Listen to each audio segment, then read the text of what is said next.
Welcome back. Today I'm going to show you how to make old-fashioned mixed berry jam. The beauty of this jam is that you can use any kind of berry that you want or any combination of berries. So I happen to have marionberry and loganberries, primarily loganberries, but a few marions are right. Some blueberries, red and yellow raspberries. So that's what we're going to use. So this recipe is from one of my favorite books of all time. It's the one cookbook I've probably cooked out of more than any of my others. It's called Messe Confiture. It's by a French woman. Her name's Christine Ferber, and she's a brilliant culinary genius when it comes to jam. Her recipes are special for two reasons. She understands the nature of fruit, and she's devised her own way of making jam that preserves the integrity of that fruit, each particular fruit.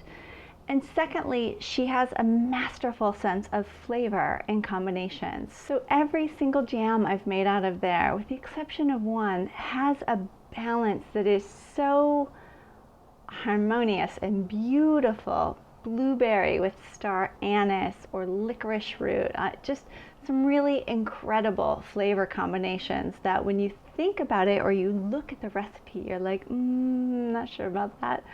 And when you try it, it's like a revelation. I know we're talking about jam. I get very, very serious about jam. It's very dear to my heart. So our main objective with jam is to replace the juice that's inside of the fruit with sugar syrup. You can do that by cooking, and that's fine. But you can also do that by an overnight maceration in the fridge. And all that means is instead of adding heat to your berries and compromising that fresh flavor, you're allowing the juice from the berries to come out and be exchanged by the sugar in the syrup outside of the berry. So how we achieve that is we're going to take our berries, our sugar, and a little bit of lemon. We're going to heat them up just to a simmer. We're not going to cook the berries, just till they get warm enough that the cell walls in the berries start to break and pop open and exude some of that juice. Then we're going to put it in a ceramic bowl, cover it with parchment paper, and let it sit for 24 hours. And that is going to do a lot of the jamming for us. It's a brilliant concept. It works beautifully with fruit, and it preserves the integrity of really delicate fruits like berries. First things first, we're going to take our fruit and we're going to weigh each of them. I'm going for 500 grams of each fruit. That's about 1 pound and 2 ounces. And then I'm going to weigh out sugar. I'm going to roughly weigh out 1 kilo of sugar, about 2 pounds, give or take. I'm going to err on the side of less sweet because I can always add sugar in later. And I prefer my jams to be full of fruit flavor without that cloying sweetness. What I want to be careful of is not to double the recipe. And the reason being is you increase your cooking time. And our whole objective is to maintain the fresh integrity of that berry. So I don't want a really thick layer of jam in my pot just stewing and bubbling away. I want to cook it as fast as possible, render that juice down into that thick consistency, and get it into my jars as fast as possible.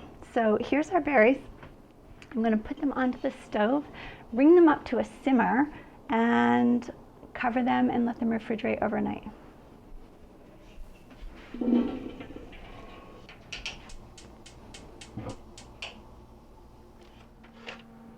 There are a couple steps that are critical when you're making jam. Be prepared, be prepared, be prepared.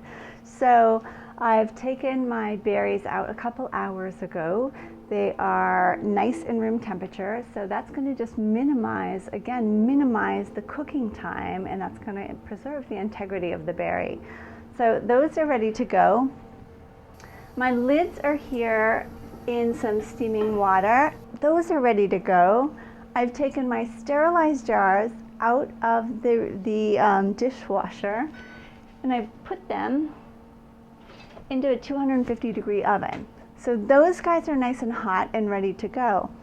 All I have left to do is make the jam, and this is the really easy part. So I'm going to pour the contents of my bowl straight into my jam pan, add the juice of 1 lemon to your pot, and bring your jam up to a boil. At boiling, set your timer for 5 minutes. At 5 minutes, we're going to do a spoon test, and that is just to check the set of the jam, and I'll show you what that looks like when that comes. Other than that, that's pretty much it. Like, jam is so simple, and I've even complicated it a little bit by putting it in the refrigerator overnight, which is really nothing at all. But the reward in flavor and the reward in a brightness is way worth it, especially to me. Okay, that was the 5-minute mark. I'm going to turn my burner off, and I'm going to grab one of the spoons from the freezer and do a test. I'm going to take just a couple of drops, maybe 4 drops of jam onto the spoon, and return it to the freezer for 1 minute. What's going to happen is it's going to simulate a cool jam, and a cool jam is going to determine whether or not our jam is set or not. Once that cools, we'll run our finger through the spoon, and what we're looking for are wrinkles. So if the jam starts, the surface of the jam starts to kind of push up and undulate a little bit, then it's perfect. That's the exact set we're going to use.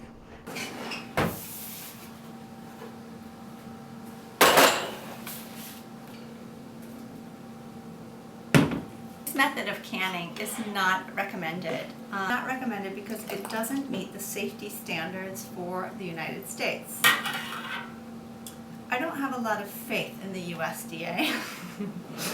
And I know that if you do want to jam and learn to jam and can properly, go to your local extension service. They often have classes, and they also have websites, so you can get proper canning instructions from there. I do not use a water bath for jams, for high sugar jams. If I were doing low sugar or partial honey, I would. And the reason I don't is because the flavor, once again, a water bath is just another step of cooking that is not necessary. This jam is preserved in so much sugar that I feel it's safe. So with very clean hands and a clean paper towel that's slightly moistened, I'm just going to run around the rim of the jar a couple times until my towel is perfectly clean. I'm getting a new spot every time, and this will just ensure a proper seal, that there's no sticky sugar or little bits of berry clinging to the edge.